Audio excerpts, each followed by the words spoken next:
I did it again. I wasted my own money because I didn't do the research I was supposed to, and I didn't realize the hop unit we installed, the Max Hop, 2 videos ago that we installed. Why is there an O-ring there? What is that? Huh. Interesting. Where did that O-ring come from? Is that from the barrel? That's weird. Okay, we're going to look into that in a second. But I got the Max Hop, the Max Rotary Hop. And it's got, needless to say, an awful air seal. So I don't really know what I did wrong. I'm not exactly sure. Maybe it's designed for AEG buckings, but I have a regular gas blowback bucking in there and a gas blowback barrel. For today, though, we are going to exchange it. We're going to switch this bad boy up. You know, leave this on for the thumbnail. We are going to throw in a VSR spring, the 520 spring, and the Stalker hop-up unit. I've heard great things about this one. Comes with its own hop rubber. Supposedly, from what everyone keeps telling me, it's got a better air seal. I think actually we could just leave this on. Pretty sure. So we don't have to get crazy about that. Let's first take this off. So just going to start off. If you have those 2 screws in on the back, obviously pull those out for your hop unit. But since mine doesn't have those anymore because it was a quick change hop up, we ain't got to worry about that. We'll undo all 4 of these guys. And then we'll unlock the barrel. Love to know what that O-ring was for that we saw before. Barrel should come sliding on out. And where's the rubber? Yeah, the rubber goes in the inside of the barrel. I don't know why that popped out. I feel like it's not supposed to do that. Maybe it has something to do with the hop unit. I'm not entirely sure. We'll put the SRS aside. And let's start disassembling this hop unit first. Grab these guys and we'll start taking out the grub screw from the top and the bottom. And then the hop unit should just fly right out. We'll save these in the little tray. I don't know how many parts the Stalker hop unit comes with, but I know the Stalker products themselves have some very positive reviews. A few people said that you should just keep the standard hop units. I'm not entirely sure. Come on out. That's pretty tight. Why is it so tight in there? Oh, very tight in there. Guess it's a good thing. You want it stable. Okay. And now we'll get into... That's loose too. Why is that loose? Super weird. Super weird. Okay. I didn't know that the G-Spec barrels separate like that. But I guess they do. Okay. Let's pull the Stalker hop unit out and try not to lose any of the pieces. These are not cheap. Not cheap by any means. So if the price indicates how good they are, then that's wonderful. Okay. It's going to be a really nice hop-up if that's the case. I think these retail for about $100. I got these from the Skirm shop. I will say the overall finish on these is clear as day. Much higher quality. And then all of our parts and pieces. We'll pour these into the tray, and then I'll show you what they're all about. So, what you get in the box, you get this Stalker SRS hop unit. Super high quality, it looks like. It already looks like a higher quality than the Max hop unit. I don't know if it's because it's in that chrome finish, but it looks fantastic. You get 2 of the nubs, I believe. Yeah, 2 of the nubs. And I believe these correlate with the 3 different hop arms that you receive. You receive 3 different hop arms, and they all offer different options on how you would like to apply pressure downwards onto your hop rubber. The S1, the S2, and the S3. Comes with a pair of grub screws, a small spring, this little piece, which I'm not too sure what that is just yet, the hop rubber that it recommends using with their hop unit, and then you get some O-rings as well. We begin the installation process. I have already taken out the max hop unit, and I removed the barrel. We're ready to begin our trek to opening this bad boy up. It shouldn't be that difficult. We just gotta find the right tools for the job. So to start off, we're gonna remove just the bottom screw. And we don't want to pull it out all the way, just so it still stays together. And then we're gonna pull out these top boys as well.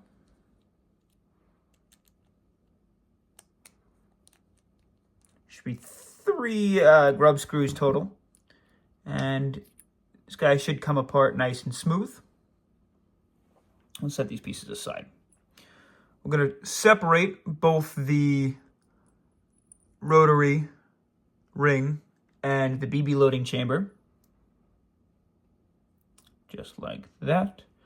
And like that. And the first things that we're going to want to do is take the rotary piece, and we're going to take that large but thin O-ring, and we're going to feed it into the channel on the inside of that rotary piece. Imagine this is not going to be the easiest thing to do, but it is what we have to do. So maybe get a tool and see if we could get it to sit in that hole.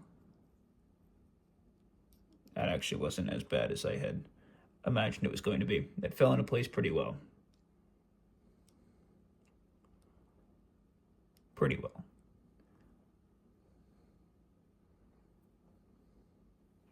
Come on, you're almost all the way there. There we go. Cool. I roll it in. I'm going to take some lube. I'm just going to put it on a paper towel in front of us, so I can then take, we'll just use a small Allen key attachment, and we're just going to apply some lubrication on the inside of that ring. Just enough to keep it spinning nice and smooth, and to keep the O-ring and the track where it belongs. Okay, now we can go ahead and put that guy back on. Best bet is to just twist until you get it in place. Make sure the O-ring's not disaligning at all.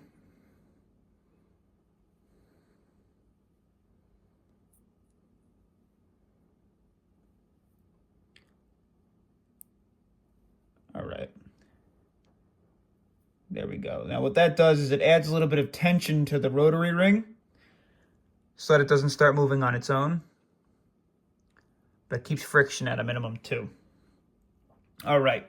Now, next thing that we need to do is take this arm, or this whole chamber, and we're going to install these 2 grub screws on the sides.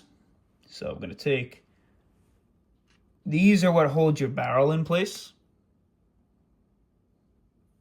So you're going to make sure you put the flat side facing in, obviously, so you can screw it into place.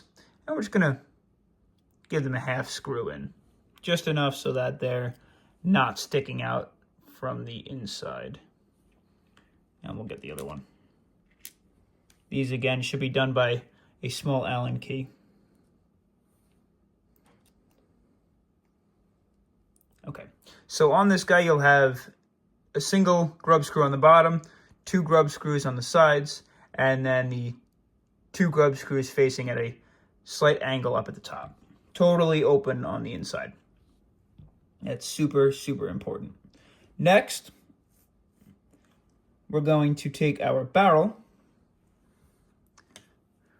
and our bucking, and we're going to set this guy onto the barrel with the little notch facing at the top so that the hop unit works the way it is supposed to. Where are we? It's got to sit like that. Yeah. And it should lock into place. Nice and snug. Now what I like to do is take a little bit of lubrication again and just lubricate the sides a tad bit. It helps when trying to slide this guy into place. You do not want to over grease it. I would just grease it lightly, and then even maybe a slight wipe on a paper towel, just so there's enough to place it where it needs to go. Now at this point in time, you should be able to slide it into, we're gonna go up this way first. So with the side that has that nub, for me it's on the side of the lighters, we're gonna slide it into the barrel, just like this, into that like front chamber, with that big open notch facing the back and that small little square at the top. And it should slide in.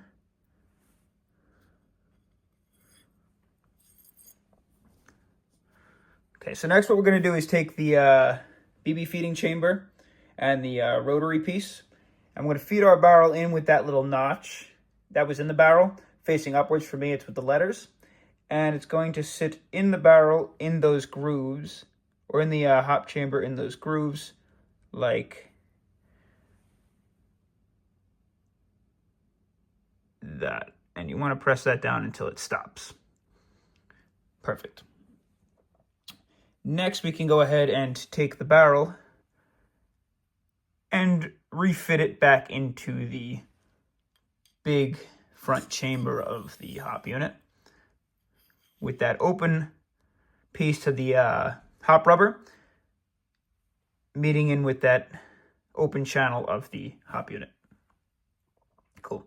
So first things first, we have to re-screw in that bottom screw.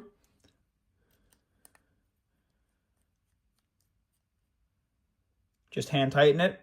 Then we have to re-screw in these top two. That's going to hold everything together nice and snug.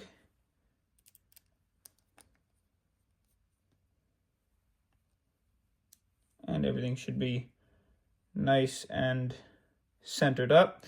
And now we're going to want to screw in to hold in the barrel. So again, just hand tighten it until it stops. Keeps the barrel nice and tight.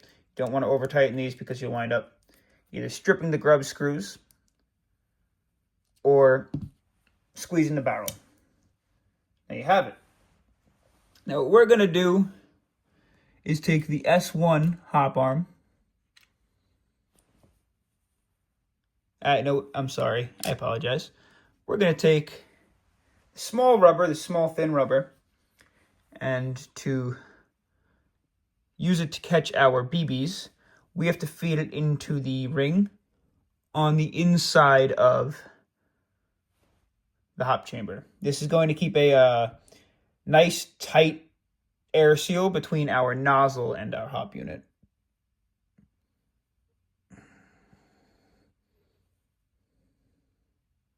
Okay, let's see how easy that was to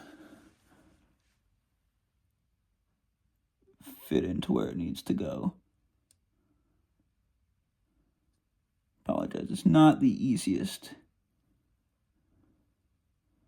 to do on camera. You really want to be careful because you don't want to scratch this guy up.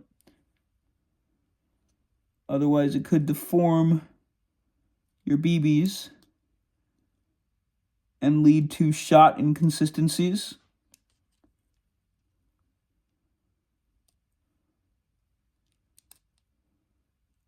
Overall, the setup to this one is definitely more intricate than the Max Hopup. Intricate doesn't necessarily mean it's going to be better, but quality-wise, it definitely gives that vibe. Okay, so we should be in place. And then again, we're just going to take a little bit of lubricant. It's even way too much. I'm going to feed that around the rubber as we slightly push it in place and make sure it sits where we need it. Perfect. Perfect. Cool. Okay. Now we got to take our S1 arm. This one's the one that comes with that like pre-installed nub already to press down on the rubber they give us. And we need to take our spring. And we'll do the spring first. My recommendation to make this so much easier, since the spring's just going to roll around, we're going to take a very small dab of grease, put it on the end of the spring. This helps stick the spring in place. And we're going to feed that spring right into that little hole in the groove. It's got like a little notch in it. Don't lose this spring, by the way. And it should sit standing up nice and controlled just because we put that little bit of grease on it. Next, we're going to take our S1 arm that we've picked up 10 times. And we are going to take this notch, slide it under the rotary piece, and then apply tension down on the spring, just like that. So now it falls into place. We're going to hold our finger on top of this notch at the top of this little silver notch, or the silver square up at the top of the S1 arm.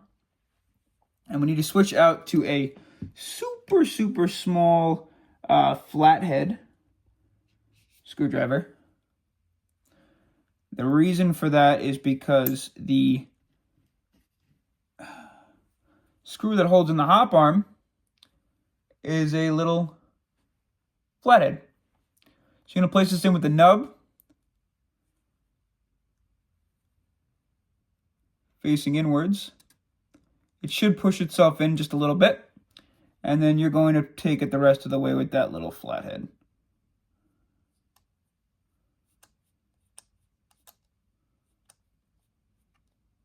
Just going to go until it won't screw anymore. And release. And there's your hop arm. Now, it's essential that to install it, I should have mentioned this, there should be a little rivet on the rotary piece and a rivet on the body. You want to make sure you line those up. That's the 4. Should have done that at the start. It didn't seem to give me any problems, but if you're ever having any issues, that could be why. I just like to go ahead and make sure that all the screws are just finger tightened, at least. Nothing's loose. It shouldn't be. You shouldn't have any problems. And the last piece that we need to install is this chonker of a rubber.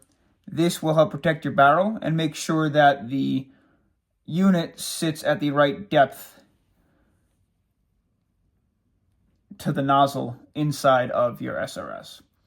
Now, in terms of the installation process with this guy and just general reading into it, this should offer a much, much better air seal. Okay, so bear with me. It's kind of a mess. I moved you guys back out. We're going to install the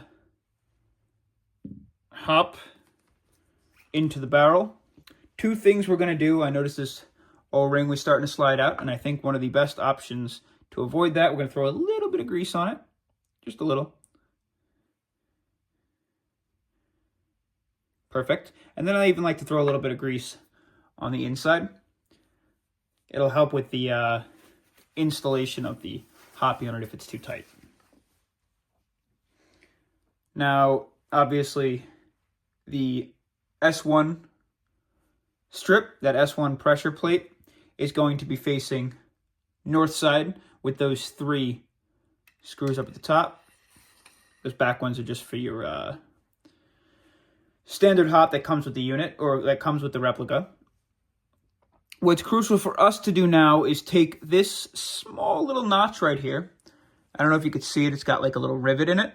And we're going to get it to line up with this hole at the top. So we got to get it to feed through the end of the barrel stabilizer. Bang. And that should press straight through.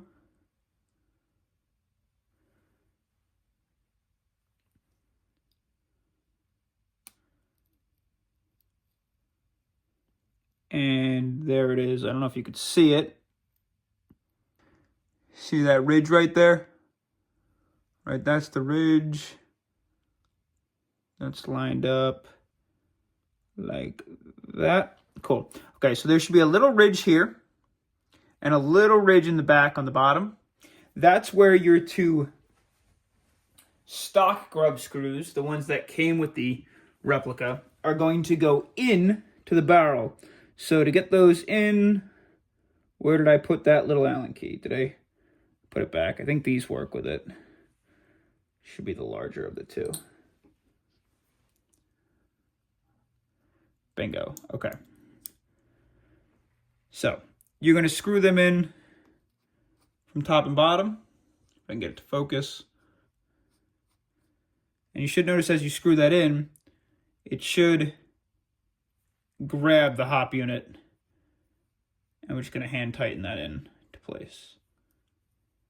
Go a little bit lower than usual just because it's got that concave. The standard barrel or the standard hop unit doesn't have such a large concave.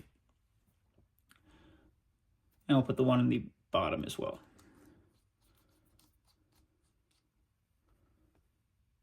All right. Next, we're to keep this guy down. I believe this is how you're supposed to install it when you do. We're going to take the barrel with the BB feeding port at the bottom. Fluff that sucker into place. Now, just to make sure it's over the BB feeding tube. I pushed it. Okay, let's try and open this. Maybe we do have to open that. We're going to bring this over the BB feeding tube. And we have to lock our barrel into place. So we're going to move this little ring facing upwards. Boom. And now the barrel shouldn't be able to move or wiggle or come out at all. Next, bring the bolt forward, slide it down, and then we're going to slowly but surely start to tighten these guys by hand individually. You want to make sure that these go in even. I know there's a certain amount of torque you're supposed to put into them. I don't have a torque measuring screwdriver right now, sadly, so I'm not sure what it's supposed to be. But I usually just tighten them down until the barrel doesn't move and then give it a little extra and then go back down the row. If you tighten them too much, the receiver is going to start to pull away from the lower. So you want to careful as you tighten them and keep an eye on that. You can go as kind of as tight as you want unless that you don't want to start crushing the barrel or anything. We can go a little bit more and then we'll test out our air seal.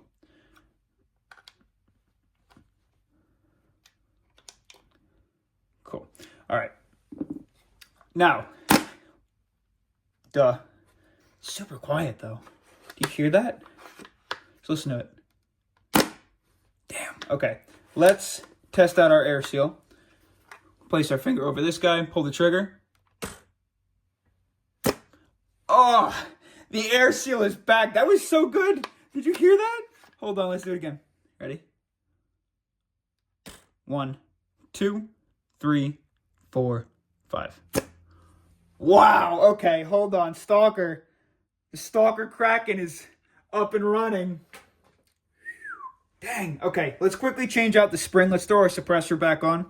Let's hear it with the suppressor on. Let's hear what the sound is like. I assume it's going to be pretty quiet because that air seal is now much more silent.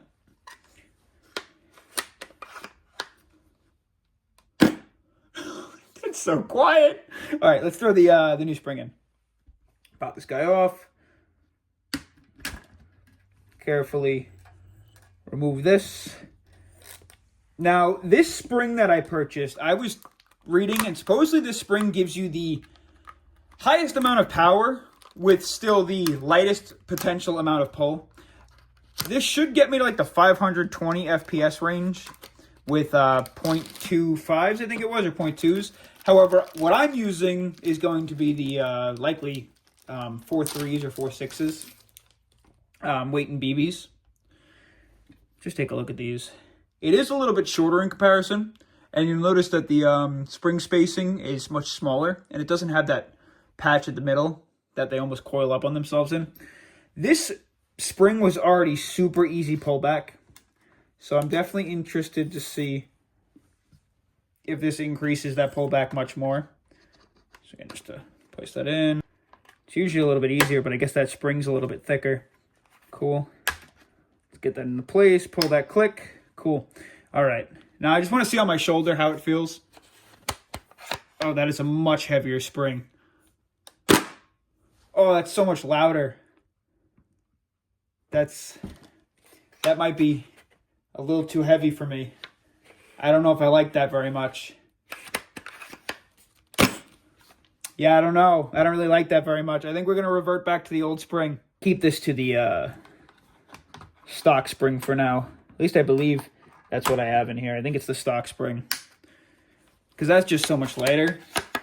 It's already tight to pull the bolt pups back up in the shoulder like that, because you're really like, you're cranking the arm, and that's just not going to cut it. But that Stalker Kraken, so far, I'd recommend it. Let's just make sure we can still move the rotary piece. You can. The rotary piece is fully mobile in here. That's perfect. That's exactly what I need. All right, so obviously we'll get some BBs and test that guy out and set it all up the way we need it to so that its firing is accurate as possible. But don't do what I do and do your research. I'm not saying the max hop is bad. I'm just saying that, yeah, I don't know. It's a little too fiddly for me, and it's not as easy of an install as the Kraken is, because it didn't work 100%. It didn't have a full air seal. I didn't like that. And I also had some troubles with it fitting inside of the smaller barrel. The G-Spec barrel, it fit just fine. But for now, stay tuned. We got another crazy one coming for you next.